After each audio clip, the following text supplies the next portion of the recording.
Hello, Aaron. Welcome to the stream. Hi, how you doing? Good, thanks. Yourself? Uh, Thank you.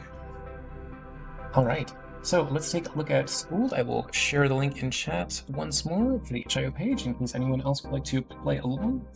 But yeah, thank you so much for joining me on the stream. I guess we'll start it with our first question here, which is, can you talk a little bit about your background in game development and your role on developing this project? Yeah, sure. So I'm a hobbyist, but I've been hobbying for sort of 10 plus years.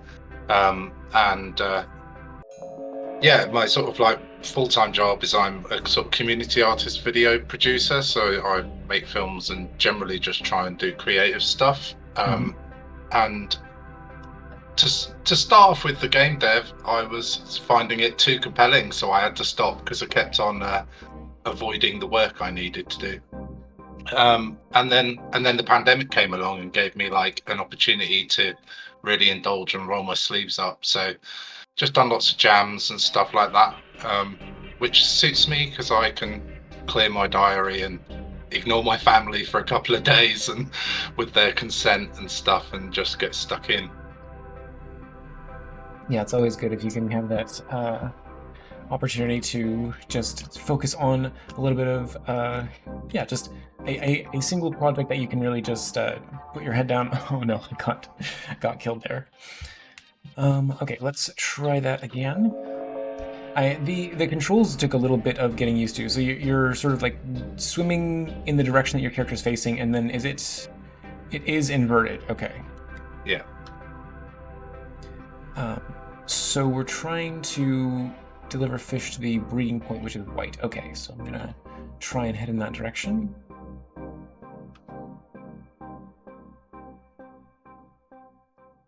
And I'll try and resist the urge to tell you what to do without being asked.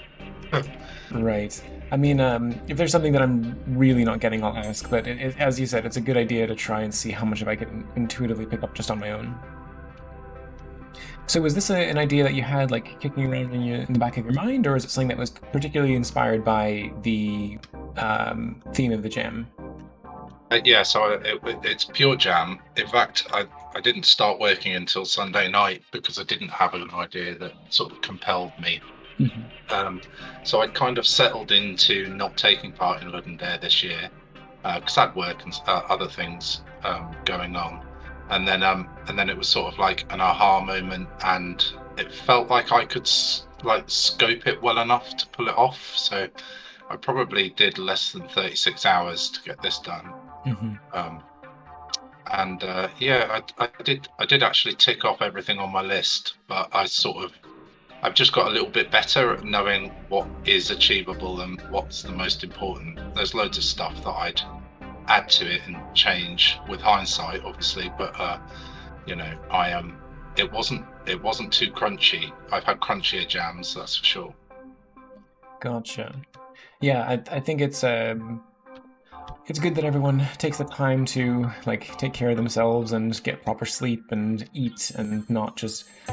Okay, there we go. We got a bunch of little things. So I gotta admit, I'm not exactly sure what is causing the like schooling, because I seem to be kind of flying solo right now.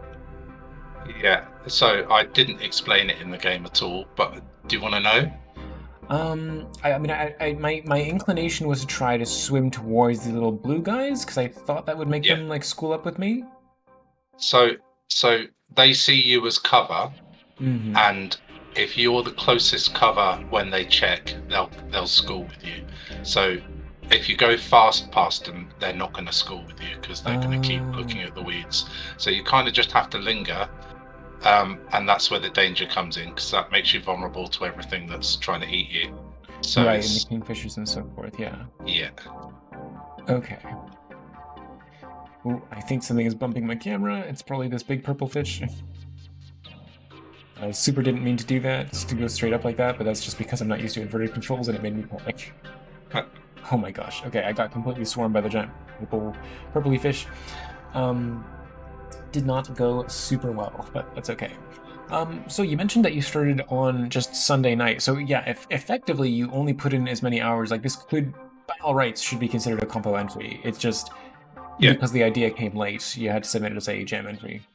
yeah, and that's how I tend to tackle the jam stuff anyway. Is usually make the most of the full 3 days. Because like the last 2 years, I've been doing quite a lot of like seven or more day kind of jams and making the most of those. So it's a bit of a shock to the system then coming back and doing the sort of 48 hours. Because yeah, I struggle with scope. I'm always ambitious, and I'm always I never make the same game twice because I sort of see the jams as an opportunity to learn something I don't know already. So I sort of will never recycle anything or do the same thing twice, which makes me happy, but at the same time is dangerous because you're just into like the controls aren't perfect on this because I just couldn't work out how to stop it doing spinning out when you get to the verticals, little Right. things like that. So, um can you just elaborate a little bit? Like, what was your objective in learning this particular gem? well so basically, because I've been doing this on this sort of creative journey, I'm in my 40s. I'm sort of interested in creativity, full stop. And I kind of consider creativity like solving unique problems with original ideas. And so that's how I look at the themes generally. Like what could this theme be? What sort of territory does that like open up? What do I find interesting? And I'll tend to like hit a thesaurus and stuff like that. Like I love Power Thesaurus. If you've ever visited that, is great. um and so like I was slightly underwhelmed with the theme, if I'm honest. um but actually delivery has sort of more meanings than you kind of perceive at first, so it's kind of like interesting. So I was thinking of like pregnancy, giving birth and all that kind of stuff, like, oh, what kind of game would I want to make with that? I think it was a bit of a red herring, but like essentially that's the sort of two ways that this is kind of covered. We're delivering these fish to these plants so that then they can have their babies, basically. So each each white each white fish that doesn't get eaten will spawn 3 new fish. So that's how you can keep your population up. Um, yeah, so it was just mulling over it for a couple of days, and when this idea came, I knew I could kind of keep control of the size of it, and just have a play, really. So, can you talk a little bit about like how you actually scope your projects? Because if you mentioned that it was something that you always end up overscoping, like how do you try to control for that? Yeah, well, I mean, committing to cubes and the primitive shapes was like the big thing. I'm not a modeler, but I'm happy. Quite often I'll use voxels and stuff like that in jams, but with the time limit, I knew it was kind of a bit of a fool's errand to sort of even go down that route. So, partly just excluding that straight away just bought me a few days. There is animation in this, but it's sort of very minimal, like the weeds are animated and stuff. Um, and then it's just about prioritizing. So making a list of what's like really important. And I knew that first, like Sunday evening was a bit make or break. So it was like if I can't get the movement working and the environment there. So I think I had like one standard weed. I had the little fish swimming, not quite as refined as they are at the moment, but they were in, and the movement on the main fish was pretty much sorted. And then I knew that I'd be able to push and make it into a game the next day. Sort of get the fundamentals in, make sure they work, and then just push.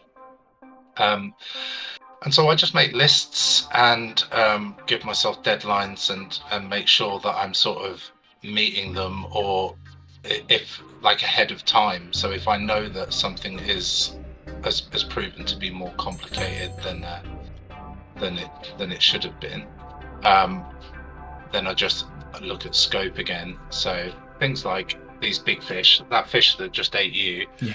like they weren't in it until, like, I don't know, midnight on submission day, because I kind of knew that they were going to behave mostly like the little fish, just with a few changed rules. But I had the kingfishers in. There was a touch of peril, so I knew that it worked at that point. So then I got stuff like making sure the menus were sorted, making sure I'd made my music, getting all of the sort of like little pieces to finish the game off, and give it a little bit of juice before then going back and adding that stuff in. And I think that's the discipline that I've got better at, sort of recognizing the difference between something I want and something I have to have, and not kind of trapping myself, which I've done many times. I've had some very kind of up against the wire, submitting totally untested games at the submission deadline and hoping for the best and stuff. And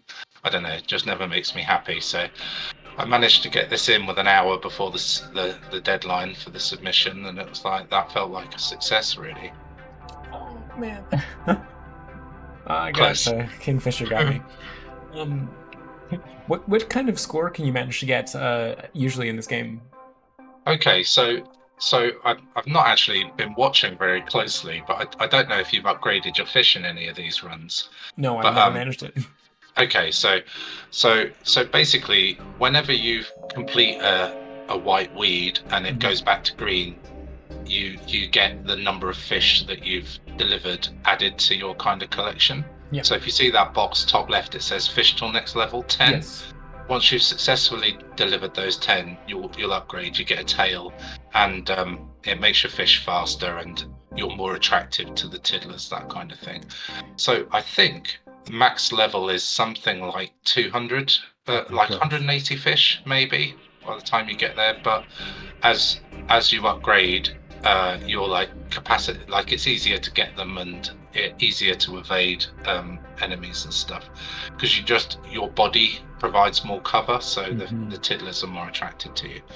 So yeah, and I wouldn't, like, before the big fish were in, it was relatively serene experience. You're kind of unlucky if the kingfishers get you, but there's not much you can do about it. Just like I was imagining, I was trying the kingfishers are an interesting challenge, because there's a part of me that wants to warn the players, but then that doesn't feel very authentic. I don't think the fish get any warning from kingfishers that they're going to get eaten. So if the kingfishers are on you, then you're dead. But yeah, certainly, like, each time you level up, there's an additional version of each of the baddies as well. So there's 2 more fish and an extra kingfisher each time. Yeah. So I'm noticing that, like, I've never managed to get to level 1. Like, I always have more fish I need to deliver. I'm never able to school up for something large enough. So what I've found is that if you kind of go round the edges and keep a lookout for try and work out where those fish have gone, and then find a weed that's got quite a lot of activity on. You basically just want to stop next to it and collect as many as you can whilst the other fish aren't near you. But you're not going to have that long, but you really want to just stop next to a weed, and then you'll pick them up. And then it's about just picking your route, so that you don't I think those big fish lock onto you when you're 5 game meters away. I think your fish is like 0.25. Oh, so that's the kind of scale that you're at. But like, you've got fish on you now. yeah. So it's a kind of balancing act between, like, picking them up and knowing when to leave. Yeah, it's very difficult to shake those bigger fish when they start chasing you, and sometimes, like with the death that I just suffered, I didn't even notice that they were on me. Yeah. I just want to quickly address King Bowser II here. Don't worry about removing your game from the queue. If you're not here, you just maintain your position, and I'll reach out to you via Discord when there's an opportunity for you to play your game, get the game played on the stream. So So yeah, I mean, I do want to get to like at least level 1 would be Okay, nice. so you've got enough now to go Hmm. to the weed. See, at the top, it's saying you've Yeah, got to deliver 2. So yeah. I'd just go straight to the weed if you can. I can find one. Don't. There's only one at a time, so you're just like looking for the Okay. white one. Is it a matter of is there a calling distance, or do I have to like explore in this direction to find it? Because Yeah, I just don't it's not see. that big, but if you can't immediately see it, then it's, you're basically in a square. So um, from the center, you should see all things. Sometimes Yeah, uh, I, I would have liked them to there. be. I mean, they're very bright white when the Hmm. fog isn't there, but I couldn't quite work out. There it is. Couldn't quite work out how to what shader to use in the time I had. Okay, so there we Because go. I've gotten, well, I still have 8 fish I need to deliver to the next one. So yeah, and you've got enough tiddlers following you as long as they don't get eaten. So I just go straight to the next one if you can find it, because sometimes they're close, sometimes they're far. where does it say like how many you've got following you?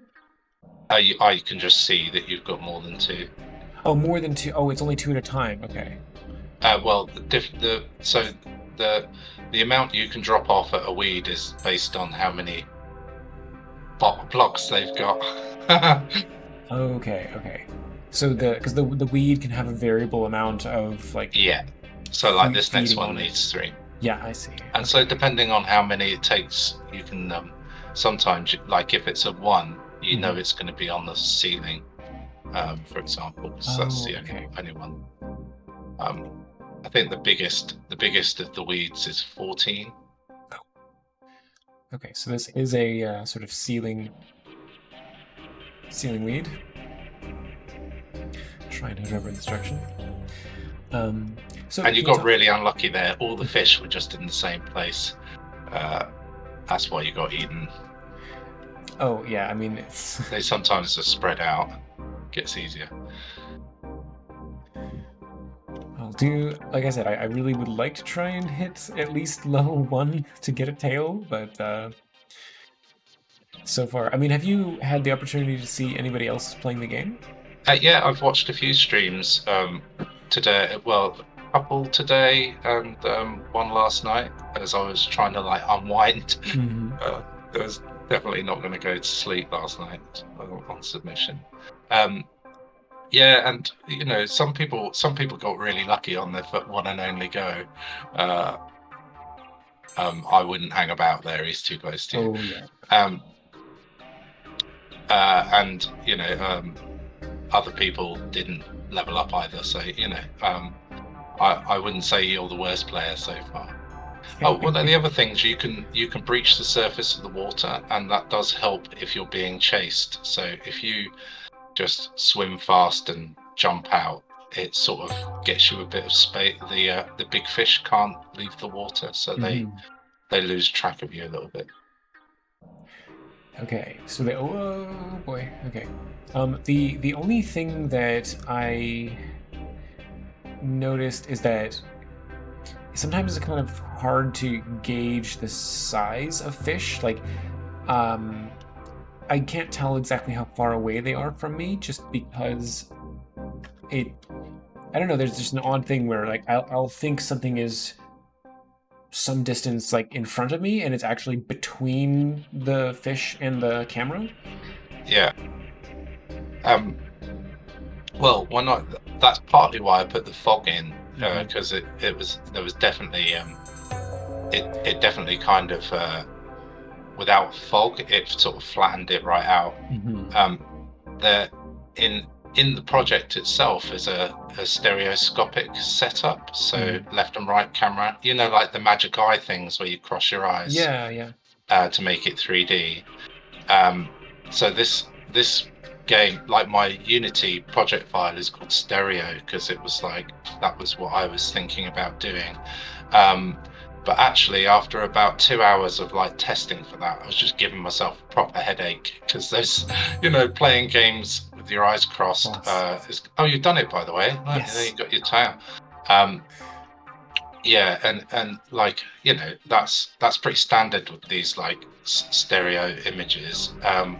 But you could definitely feel the depth, so lots of like the decisions I made about it was with like being able to see it in 3D in mind. But I just, that was part of the keeping it in scope. Although it technically works and it's there, um, I would have had to have like done a tutorial for anyone who's not fluent in like snapping into, you know, uh, there's a bit of a knack to that kind of thing, even being able to access it. So it would have just required a tutorial like beyond what I had time for really.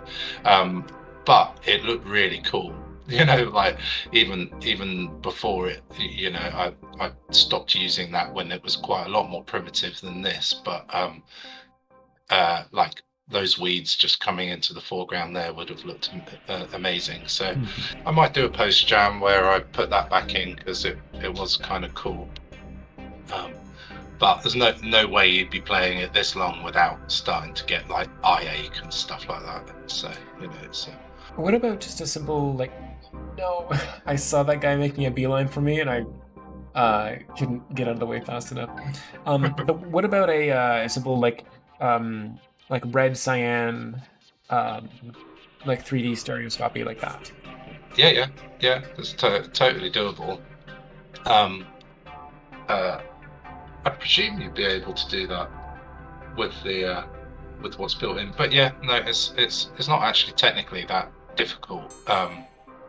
Even with color to do that kind of thing. You just require props, don't you? It's like with the jams, I try and like I've learned a few lessons, which is don't ask things of people that they're not going to have readily available, Oh, for and sure. I'm a bit of a diligent responder to like rating and comments. Like it Oh, was weird. The first four ratings I got on this game came with no comments, and it's like, oh man, I can't return the favor, and that's like the main thing. Like once I commit to like Ludum or anything else, it's like if someone's rated my game and left a comment, I will absolutely make sure that I've done the same back. It's my top priority. But then always makes me a bit sad. Like I remember someone had done like a Commodore 64 jam entry at one point that needed an emulator, and like I looked at the setup and it's like I thought just haven't got the time, I haven't got the headspace to commit to that, unfortunately. So and it's like just because you can doesn't mean you should sometimes, eh? It's yeah, it's the same reason why I recommend people try to get a web build for their games wherever possible. Because like I'm fine with downloading games for the purposes of she gets sniped by these fish. But yeah, a lot of people won't go through the trouble of downloading something when they could just. Okay, well, Bart Moon, yes, I know in your case you don't have the opportunity to make a web build because yeah, it's always the 1 gig downloads. But yeah, so I'm really not making much progress. So if you it's do okay. end up making a post gem version of the game, have you given any consideration to maybe reducing the number of predators that are available at first, or maybe like slowing them down a bit just to give players a bit more time to like start engaging with the level curve? Yeah, so like I say, the big fish came in late, and one of the things I realized watching people play is like see the little tiddler that's swimming around there. Yeah. He's got a ball on him which just reads true or false when he's in cover. So if he's too far away from that plant, Mhm. he can be detected. But I forgot to implement that on the player. So those big fish aren't just massacring the small fish because they don't see them if they're in Yeah, they're cover, in cover, right? but they can keep seeing you. So I think like just that simple act of just being able to put your player in the weeds and them being like rendered invisible by them will just buy you a bit of time that Hmm. you need. But also to encourage the sort of jumping mechanic, I will break the tracking if you're not in the water. So if you get up to full speed, you can do some quite big leaps when you breach the water at the top. Hmm. Like the kingfishers are not going to get you.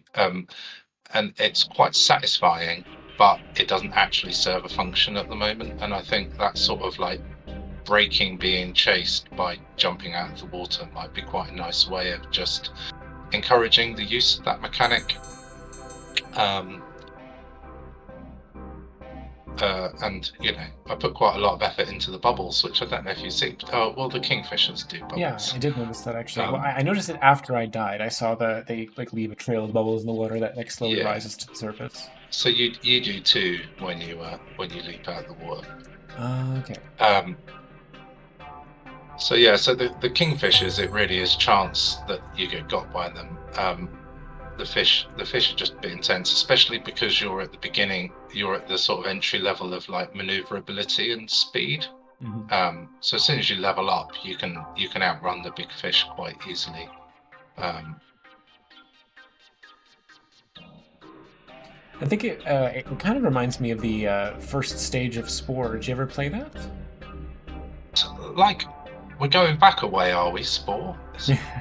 Um, Oh, yeah, I suppose so. so I'm just trying to. Was that like PS1 or so? How No, old's no. Spore? Spore is like 2007, 2008, which Okay, yeah, is definitely a while ago, but that's uh oh, I, did I I get that right, Bart Moon? 2008? no, well, I was thinking about like you asked the question about like what inspired it, and Mm-hmm. definitely I enjoyed XO1. I don't know if you played that, but Hmm. there's something very like zen about getting XO1 right, especially playing it all the way through, which I thought I was a bit disappointed by its length. Actually, it sort of finished when I was ready for it to get really awesome, and it didn't. Um, but going back to level 1 on that game, it was like suddenly like felt like God, which was good. But also like Inner Space. Did you ever play that? Um, Inner Space. it, I've heard of both of these games, but I haven't actually played them. Okay, so inner space is like you're the planet levels that you're on are kind of inverted, so that you're inside of a sphere basically. Mm. So the floor is all the way around you, and then you're free to fly in any direction. So there's no sort of gravitational pull, but also you go underwater, so you have this like flying, diving kind of mechanic, but really all you're doing is traipsing about trying to collect stuff and find switches to change things and stuff. And what it reminded me of was like going canoeing or something like that on a river, like or just having like a long sunny journey where you go for a walk up to the top of a mountain or something, just like adventuring but without too much peril. Now I realize I've put peril in here, but like definitely those two games, like the vibe of them Mhm. has kind of got into my thinking. um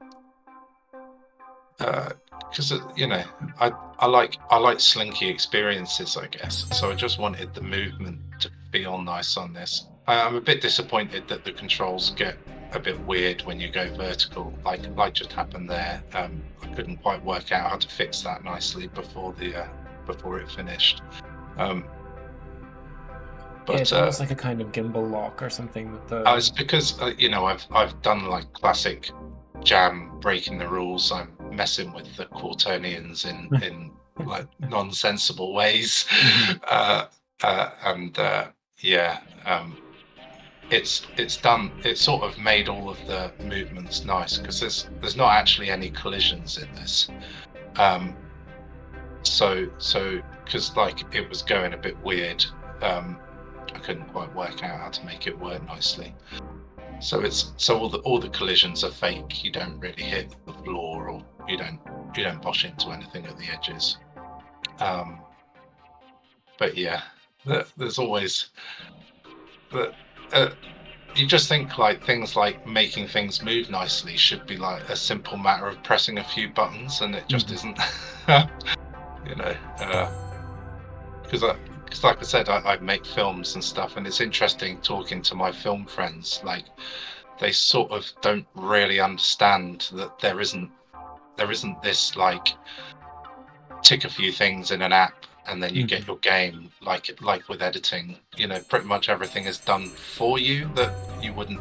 the sort of making part. You just feed it your ideas really in the form of material, and yeah, that sort of like infinite problem solving, I think, is why I like game dev, because you solve the problems that you've made yourself, and then you make more problems to solve once you've done that, and that kind of like creativity actually makes me quite happy generally. Give me a big like drawer full of like tangled wires and ask for them to be sorted out, and I'm happy for a couple of hours. In fact, it's probably my dream job, cable unwinder. uh, Quite happy. Yeah, I absolutely know what you mean. Like it's part of the reason why, as much as I love automation and writing like my own auto hotkey scripts, I can never sit down and play a game that has to do like Factorio or Satisfactory or any of those games that have to do with like building manufacturing lines and stuff. It seems arbitrary to me. It's like why would I play a game that is about creating these like solving these artificial problems when I could be using my time to solve real problems for myself Yeah, that I can actually use. yeah, game admin. Um, Whoa, okay, let's see if I can. We've got this purple guy on my tail here. But this is the furthest I've made it so far. Still just level 1. So, yeah, I hope that people do stick with it long enough to, like, actually get into the flow of the game. Because, so the reason. No, no, no. Oh. So that's one of the main things that can happen there is when you get. And you'll see it, I know that you're on a bit of a delay, but you get into this situation where you slow down too much and something else is accelerating towards you, and you just there's very little you can do to actually avoid getting eaten in that case. Yeah, it's a shame you were doing. It was nice watching you play that. But the reason I was bringing up the analogy of the spore is because they do a nice thing where there are big creatures around, but they basically ignore you until you reach a certain size. Okay. And basically, you can sort of think of it as like, you're so small, why would they bother eating you? Um, you're just too insignificant for them to care. Yeah. And having that sort of separation where like maybe when you start playing the game, you only need to worry about the like brown fish. And then when you get another level up, then you need to worry about the purple fish. And then after a certain time, the kingfishers start going after you as well. So like having some kind of separation where there are like only things that are approximately the same size as you are actually going to go for you. And like maybe you get large enough that you don't have to worry about the brown fish anymore, but maybe the brown fish die out and there's just more purple fish, like some sort of scaling where you can feel like the brown fish won't eat you, but maybe they'll still eat the little tiddlers. Is that what you called them? Yeah, tiddlers. Yeah. So Yeah, I think that's a great idea. Like on the list was getting big enough to eat the other fish as well, so that you go from prey to hunter. Could be quite interesting to turn the tables all of a sudden, so that they swim away from you when you get big enough. Yeah, and like I wish I'd had an extra day really, because once like committing to the cubes meant I was just focused on movement and the sort of more AI elements of sort of making it all work. And like for example, the purple fish were the only fish I was going to do, and then I suddenly realised, oh, I can just have a different size fish in as well, and I change a couple of numbers, and it's got a different behaviour, and it was like, oh, yeah, I could have loads of different size fish that have different speeds and different thresholds. They'll take like 2 minutes each to differentiate. They're just different colours with different numbers. But yeah, that was like that realization came at about 1 o'clock in the morning. So for another time. absolutely. So that being said, do you have plans to continue working on the game? I don't know. It's been nice to watch people play it. I was thinking it would be quite nice on the mobile phone. I mean, at the moment, like my biggest concern was that it would it wouldn't perform well, because like I've got quite a powerful computer, and the frame rate isn't that promising. Like there wasn't that much time for optimization or anything. I did manage to like last minute hack a few problematic parts of the code out and stuff like that. So it would be quite nice to just like push it a little bit further without changing its essence, and just putting a few more rules in. So I'll probably do a relatively minimal post jam once I've got my once I've done 20 ratings at least of other people's stuff, then I'll sort of perhaps start to turn my eye to a post jam. Um, I've been working on the game that I made for the last Live and Dare. So part of the thing I struggle with is uh, you kind of get interested in what you're making, and it's quite hard to remember that you're interested in making lots of other things as well. So you know, I've got a really nice game from the last Live and Dare, which kind of begs to be finished properly. Um, so I'll probably just do a little post jam of this and leave it be and stew over it for a while. But yeah, it sort of it feels like it deserves a bit of extra polish probably. Yeah, I mean, I think that there's always that opportunity to like solve a couple of the like most nagging problems that it always feels like it's worth doing, but sometimes you just gotta say like, well, even if I do solve these problems, realistically, who's gonna come back and play this? Like, Yeah. games don't always get much play after the gem period, so. No, there was a really interesting kind of conversation popped up in a stream last night about ratings, Hmm.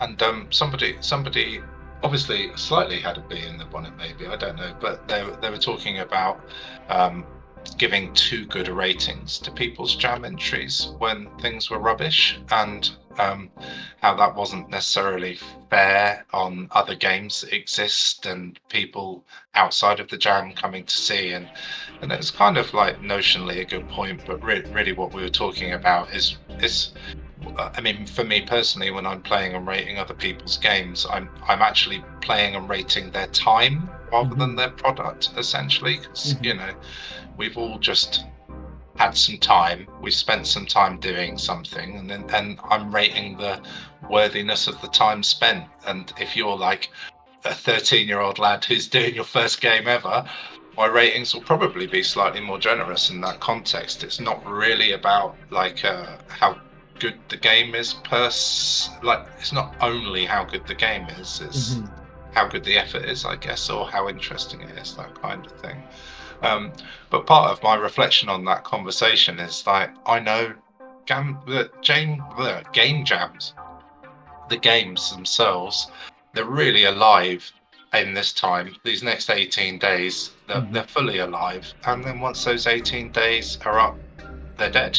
Hmm. You know, no one's playing them. There's too many of them. I don't know how many submissions there are for Ludden, but a lot. And unless you reinvigorate them, they just won't be seen.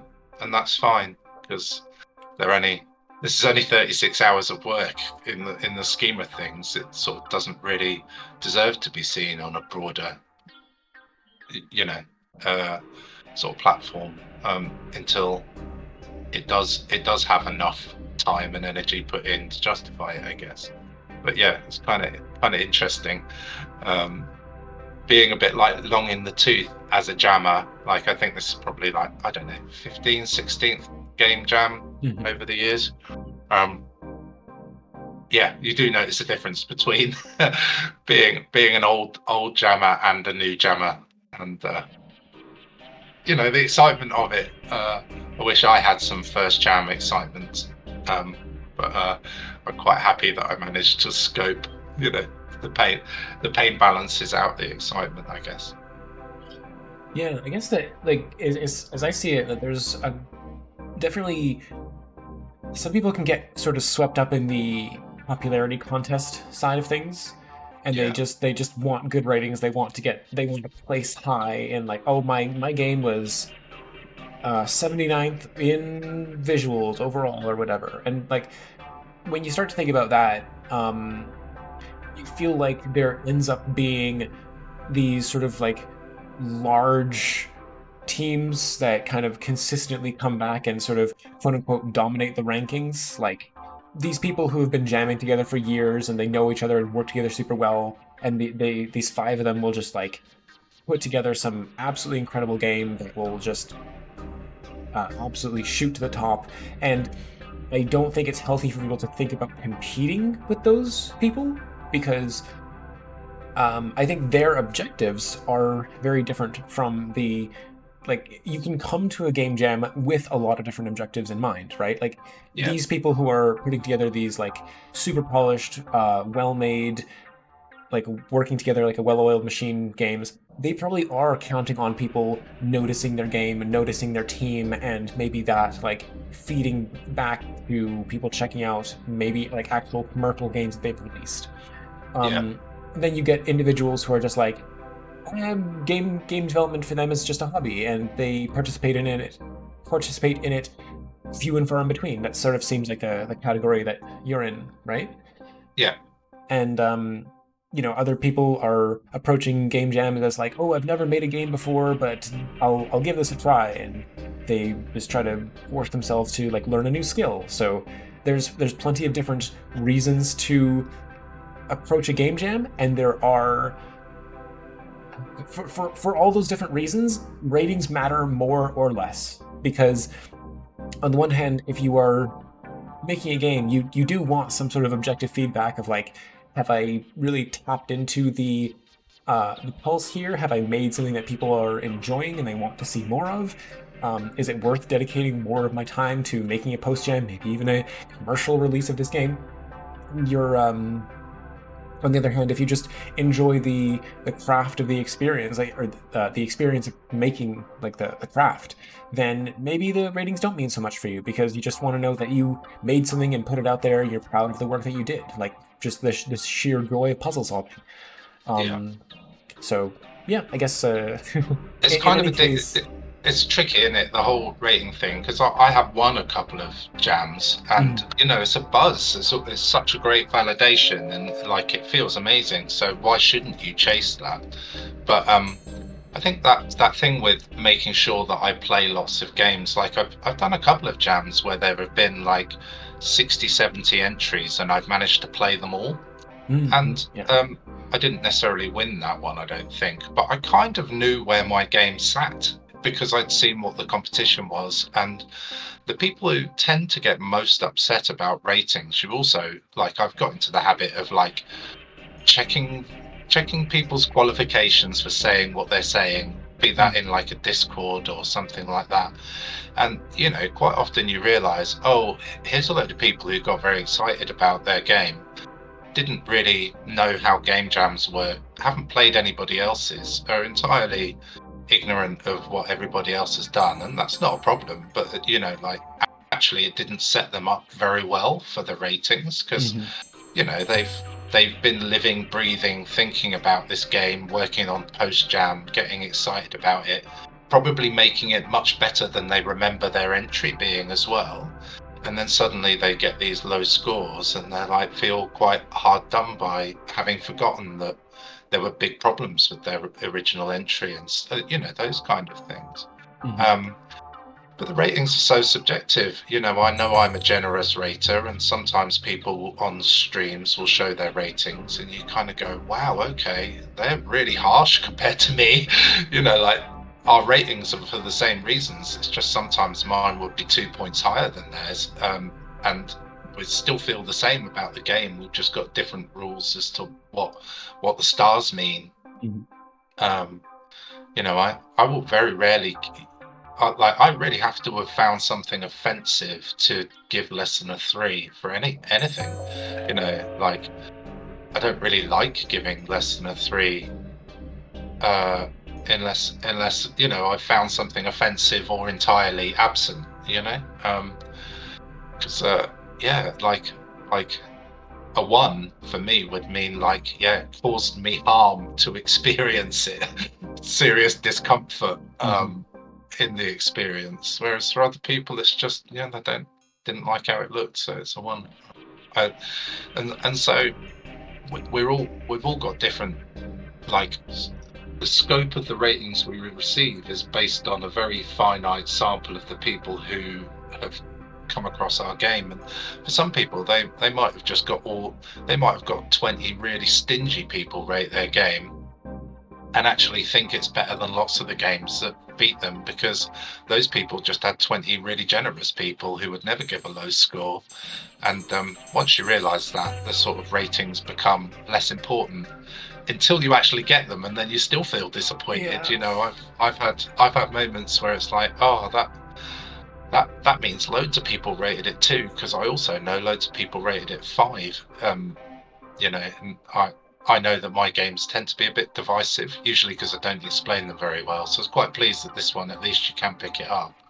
Um, but I have like quite a good track record of like 5s and 2s, and then so getting me to 3 at the end. You know, a bit like Marmite, a sort of device. You know, people either get into it and love it, or have got no idea what's happening and give up eventually and guess at a score. Mm-hmm. And that's on me, so I don't mind that. You know, tutorials has never been my strong point, really. Yeah, I think the only thing that it was really helpful to have you explain to me was the idea of how to actually get them to school up in the first place.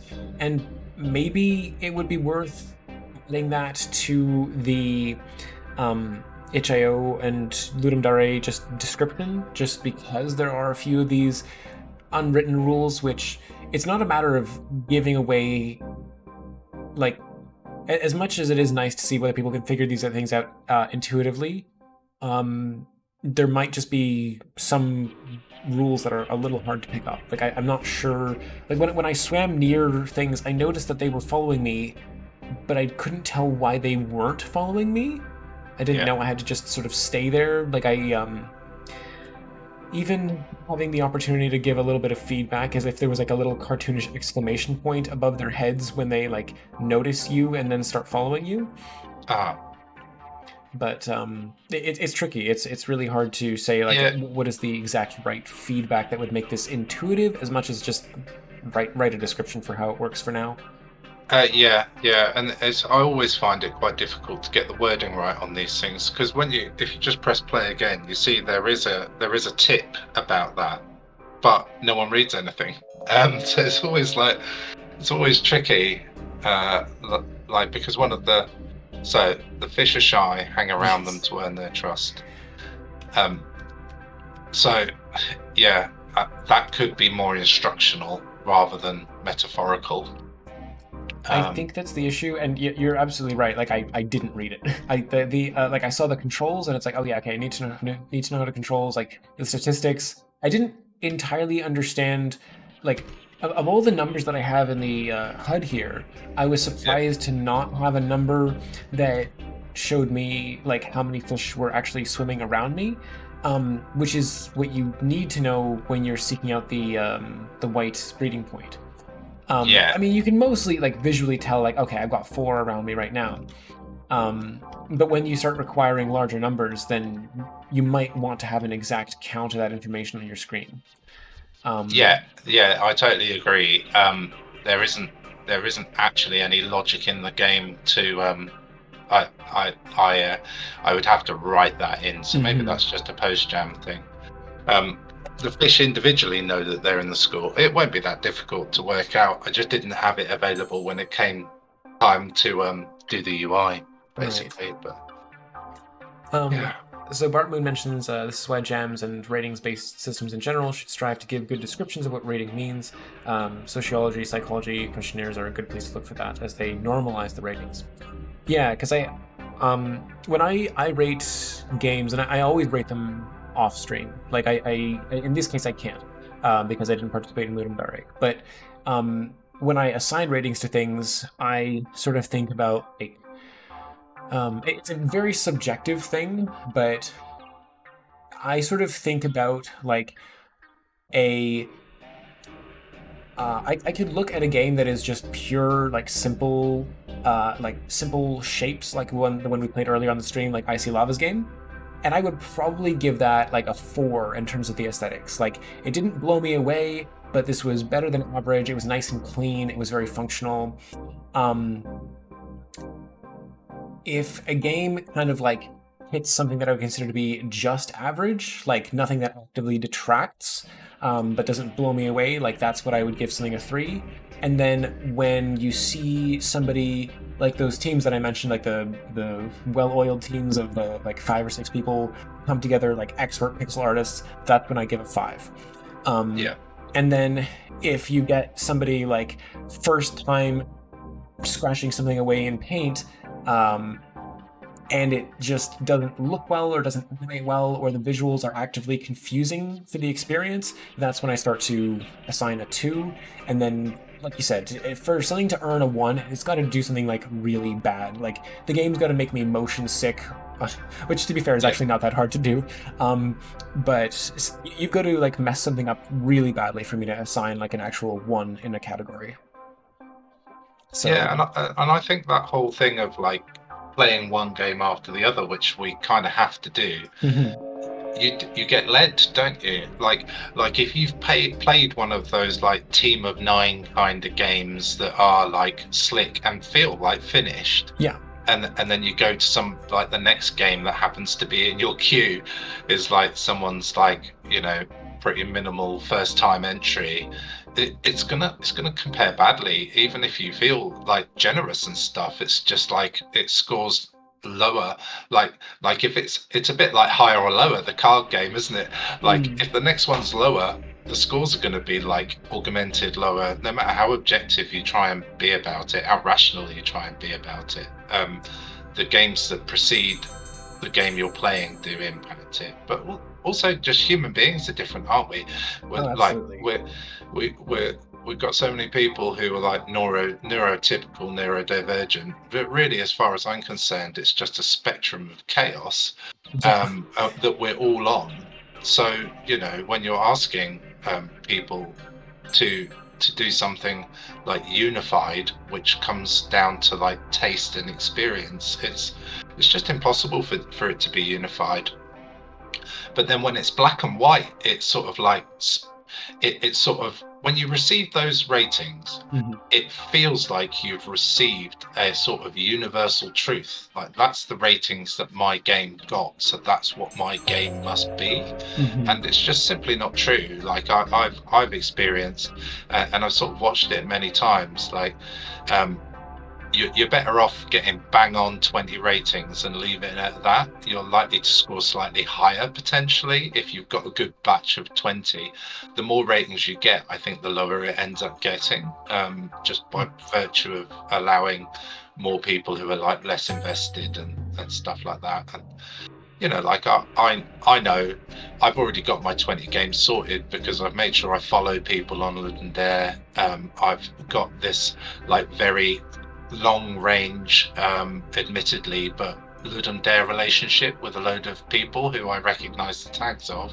Mhm. I'll check out their games because I checked out their games before and I quite like it. And you know, like one I saw in my notifications that there's someone who did me a real solid favor about 5 years ago who's not done it for ages, but like that solid favor will get a generosity and rating from me, whether I'm trying to be objective or not. Like I'm grateful for the help that that person gave me, and their score's going to be better as a result of it all this time. And I'll try and be fair, but you know, like I do care about their game, so they'll get a higher score because I'm emotionally invested.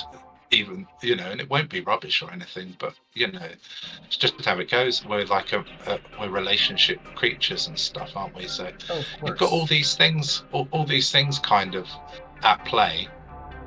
um, you're never going to get like an objective, definitive system that can cope with it. Even things like I'd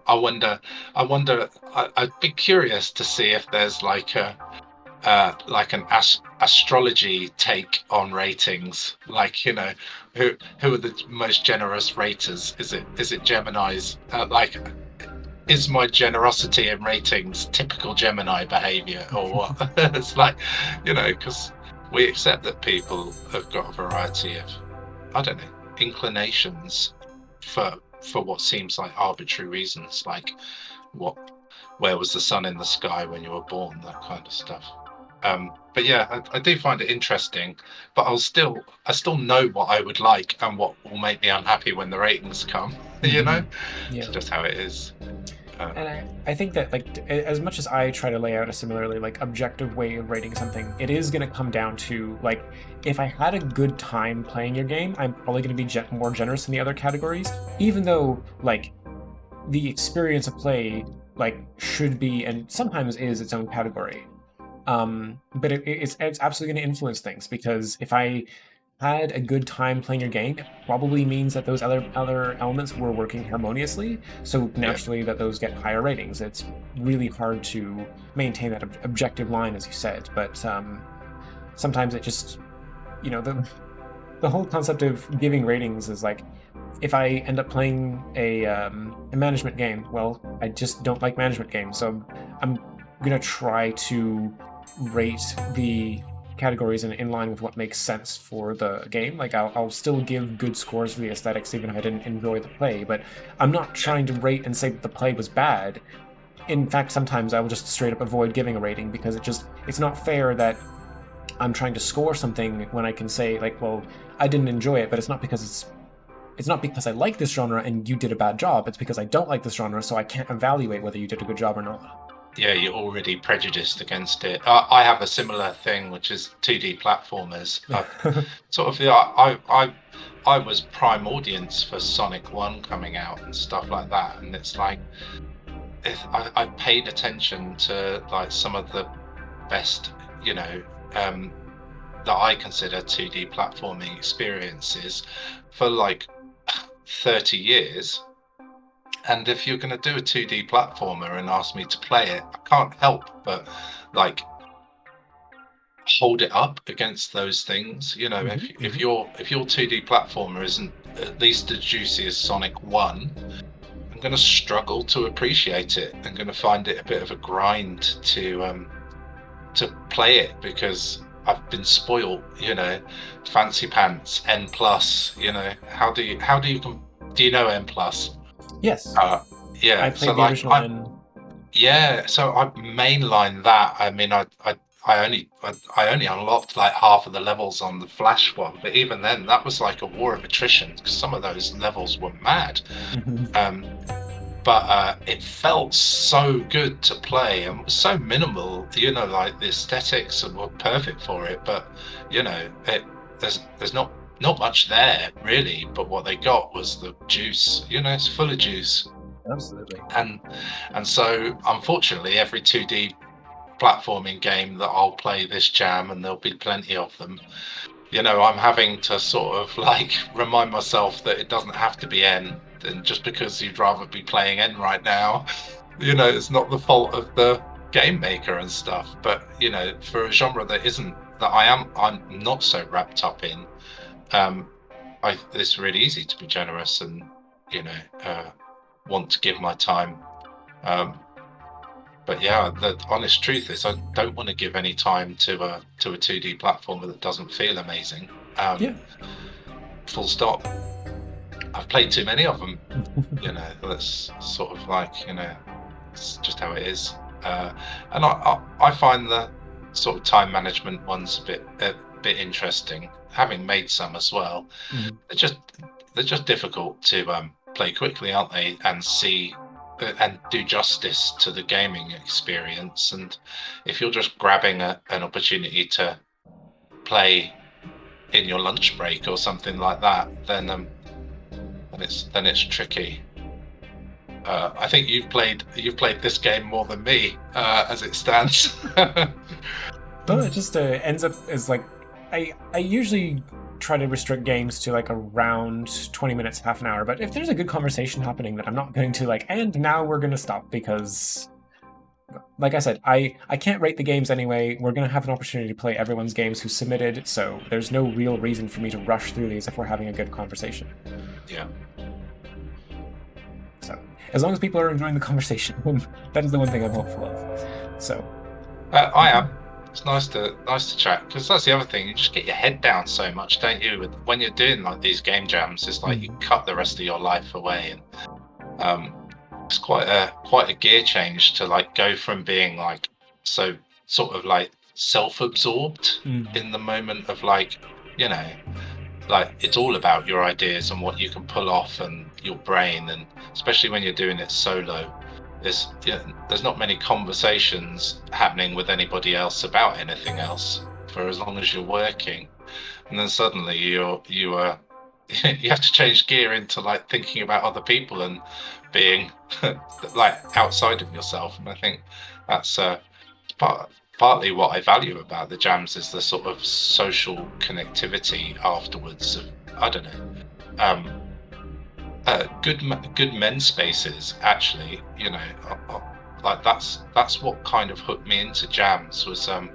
suddenly like I don't resonate with like the masculine space particularly well in my life. Like I'm it's not a like area that brings me much joy. You know, sports and fighting and, you know, I don't know, men. Hmm. Um, and so suddenly, like finding Ludum and other places, although, you know, it's not a men-only space, it's relatively masculine energy space. And here we all are doing each other favors and being generous and kind, and on the whole, not trying to like put anyone else down or like outscore one another in how we're interacting or the things that we do. And it was just really refreshing at a time where I was feeling a bit like that wasn't very much in my life. It's just like, oh, so we spend a weekend doing our own thing, and then we spend a month like doing each other favors and sort of like, you know, gently uh being good to one another. And that was definitely like what kind of started off my jam journey, like realizing that that was part of it as well. Mm. Yeah, I think that's a really like a great positive aspect of game jams to focus on is that sort of community aspect. Ah, well, I just got pretty far. Like I think so that's a level 2. You got to level two. Yeah, finally. Oh my gosh. So despite having played the game for so long, I still didn't really get a very high score. But Good enough. well, yeah, total fish delivered 79. So how many have you managed in testing? Well, that was before the fish were in, so it was easier.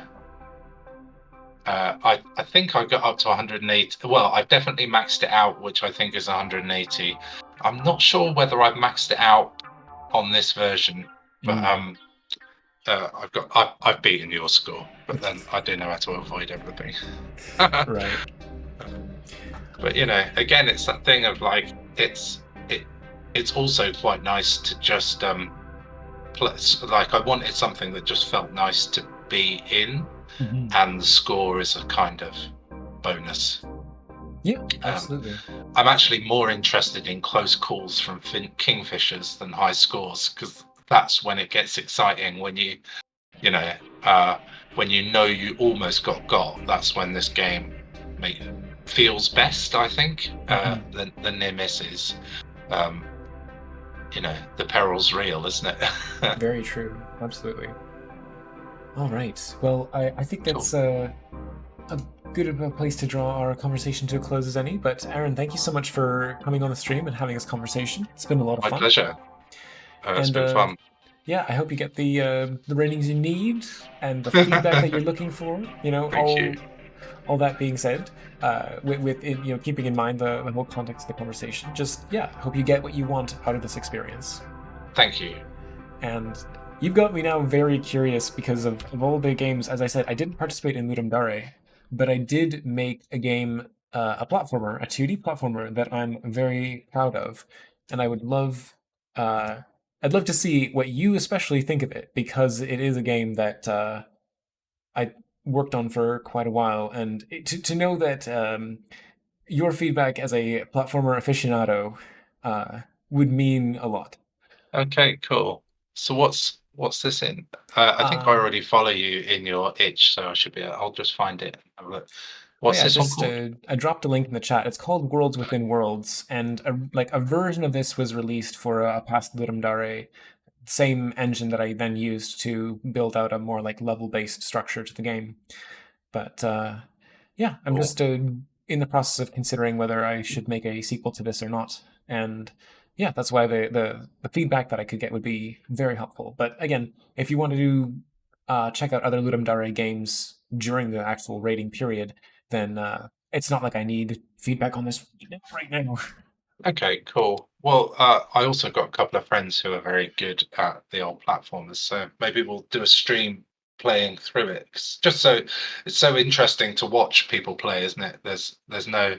I also find that's interesting about the comments is I'd say loads of useful stuff if you watch me play, but when it comes to like actually writing words down, part of my like kindness and all that kind of stuff kicks in. You end up with like this slightly fudged feedback Mhm. that you can't hide when you're confused on a stream, can you? Absolutely. Yeah, I mean, if there is an opportunity to see you playing it live, I think that would be incredibly helpful. So I'd keep Okay, an eye out for awesome. that if you and give me a heads up if there's an opportunity for that. Yeah, I'd make well, I'm time to in the check that out. Discord. Awesome. All right then. Well, thank you very much. Yeah, thank you. Have a great day. All right, nice one.